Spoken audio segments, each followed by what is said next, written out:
What's going on, America? This is Kevin in Kevin's Corner. And unfortunately, there has been another mass shooting.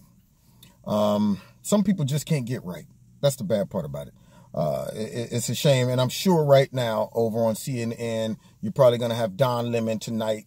Like, see what I said last week? It's white men we have to be worried about. It's not the Muslims and the Mexicans and the Latinos from South America. It's white men. Told you.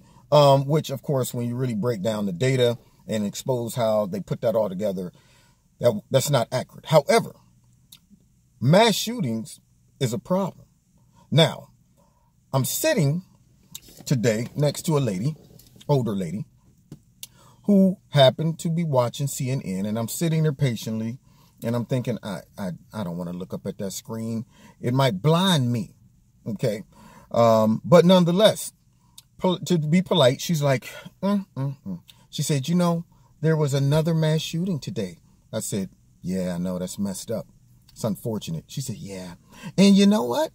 She said, they're not going to do anything about this until something happens to one of their kids, one of these congressmen or senators' kids. Let them be in one of these mass shootings and get shot. Then maybe they'll do something about it. Now, this is the difference between how a liberal and a conservative thinks. In my mind, I'm going, good point. They operate like this all the time. They don't want to plug up the hole when it comes down to illegal immigration until their family member becomes a victim of illegal immigration. Then they might want to solve the problem. But see, how we solve the problem was different in my head versus what was in her head. Now, I didn't want to assume that she was liberal.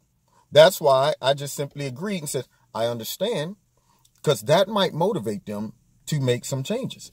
Now, I don't want to assume her making changes is the same ideal of my making changes, but we both want to see something happen. And I just waited for her to give me some more intel. I needed to do some recon on what's going on in her mind. And so sure enough, she says, yeah. And they received this money from what's that group? The RN or and I was like, the NRA. She's like, yeah, the NRA. Yeah, they're giving them money so that and right off grip, I'm like, oh, see, here we go. Okay.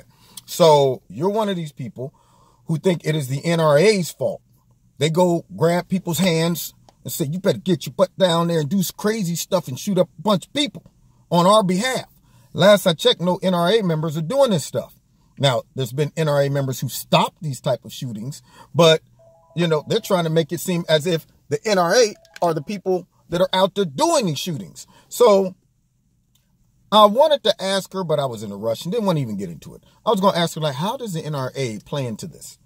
And when you look at what they're calling for, because I was talking to someone else and they're talking about they're already calling for gun restrictions, and California is one of the tightest restrictions, have some of the tightest gun restrictions.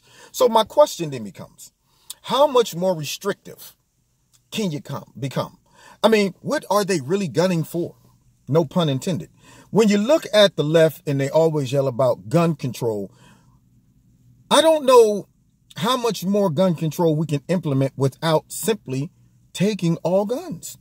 I mean, if you have a well-documented, known mental order, you can't get a gun. You can't walk in there with no license and stuff and say, I don't need no background check. Just go ahead, look at my face. Don't I look innocent? Let me get a gun. You can't do that, last I checked. Okay. Some states got really, really strict laws. Some states have, laws that people might say, well, it ain't tight enough or whatever. But gun restriction is already pretty tough. You can't go out and buy a bazooka. You can't go out and buy an automatic machine gun. None of these things. So then the question becomes, when you max out the amount of control that you can have based on the scenario, the situation, then you have to ask yourself, what is the next step that people are asking for?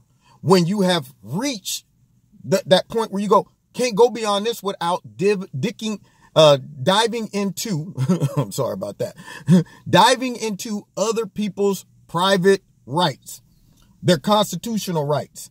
All right. So how do you prevent that? You can't, unless you say, let's go ahead and start taking guns away. Or if that's not really your main goal and objective, then the next question would be, if you can't stop crazy? How do you fight crazy? Okay. Do you send somebody out there that all they have to be able to resist and fight against somebody crazy enough to go in and try to shoot up a whole bunch of people? Do you send them out there with harsh language? Do you send them out there with nothing but a hand with some skin on it?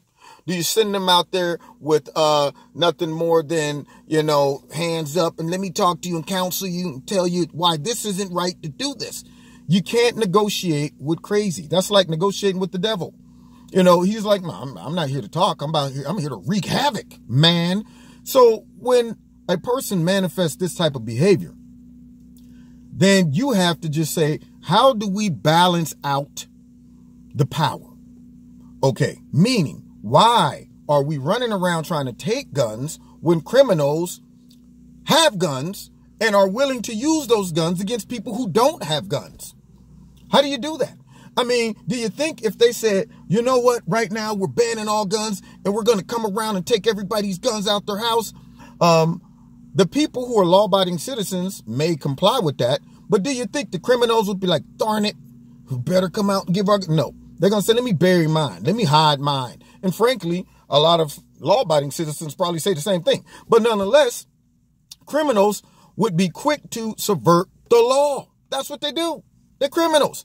I mean, they sitting there like, why are you mad at me? I'm a criminal. I'm doing my role. Look, if you read the script, it says, you are the criminal, do bad things. I'm fulfilling what the script says. So don't get mad that I am just manifesting the best job and acting job I can do. I just did my part. The script said go and act a fool, shoot up some people, and what you want me to do?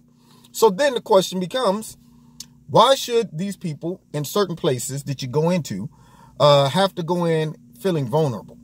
Going in saying, you know what, everybody in here looks relatively peaceful. I think I can have a good time and relax and not have to look over my shoulder and wonder every time I hear glass break or somebody yell out that, oh God, they might be shooting. And if that does happen, then I'm at a severe disadvantage, because when I came in, being a law-abiding citizen that I am, it said no guns allowed, like on Charlie Brown, no dogs allowed. Yeah. And I said, oh man, well, let me go ahead and put mine back in the car, because obviously the criminals do the same thing when they come in. They look at that sign and say, you know what, let me go ahead and put my, instead of shooting people, I'm just going to go in and start beating people up. That's what I'm going to do. No, that doesn't happen. So what ends up happening is the criminal looks at that sign and says, great, I'm going in. Okay. Whereas the law-abiding citizens who left all theirs in the car, they're going, we now are like fish in a barrel. Vulnerable, hiding under tables while sick, crazy people are walking down just shooting random people. It's real easy to do that when nobody's shooting back at you. That's all I'm saying. If you're fighting and somebody just dropped to their knees and curl up in a ball, oh yeah, you're going to look great punching them, hitting them out. Yeah, get some. But when they turn back and start swinging at you, your form goes, and you got to be concerned that you ain't going to get hit in the mouth just like you trying to hit them in the mouth. So you balance it out. I don't like the fact that certain places say you can't bring your gun in, and hopefully the criminals will follow those same rules.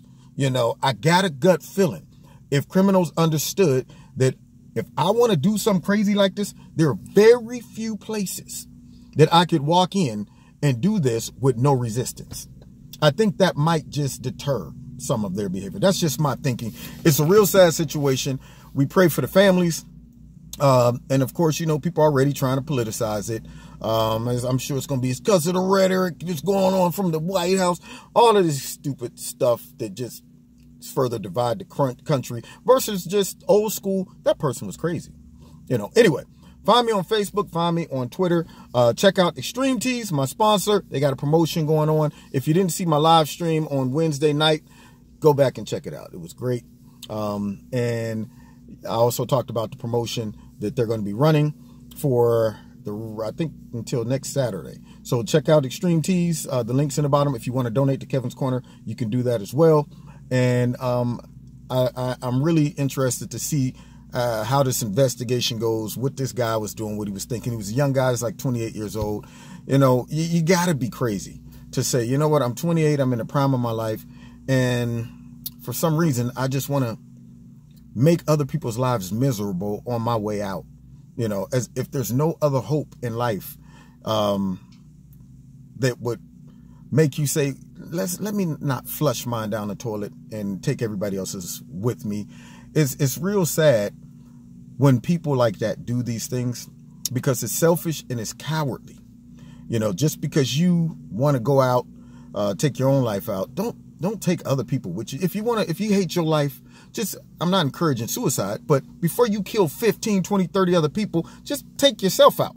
Just say, look, man, this is all about me. If I want to get in the car, speed, and drive off a cliff, I'm not going to say, hey, everybody else get in the car with me, because we're just going to the store. And then next, I'm going towards the cliff. And they're like, dude, what are you doing? You could have left us at the crib if you had this plan. So that's a selfish, cowardly act.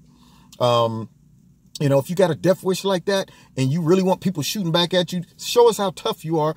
Get in the army. Say, put me on front. Send me to Afghanistan or something, Captain. I can really, be used in that scenario. And if I get killed, at least it's more honorable than being a dang on mass shooter. It's ridiculous. It's sad. It makes me mad. And they always try to take the easy route out by either death by cops or just killing themselves. And just punks like that. Man up. Face your accusers. Anyway, all right. God bless you. Find me on Facebook, Twitter, all those good things. And we'll see you next time in Kevin's Corner.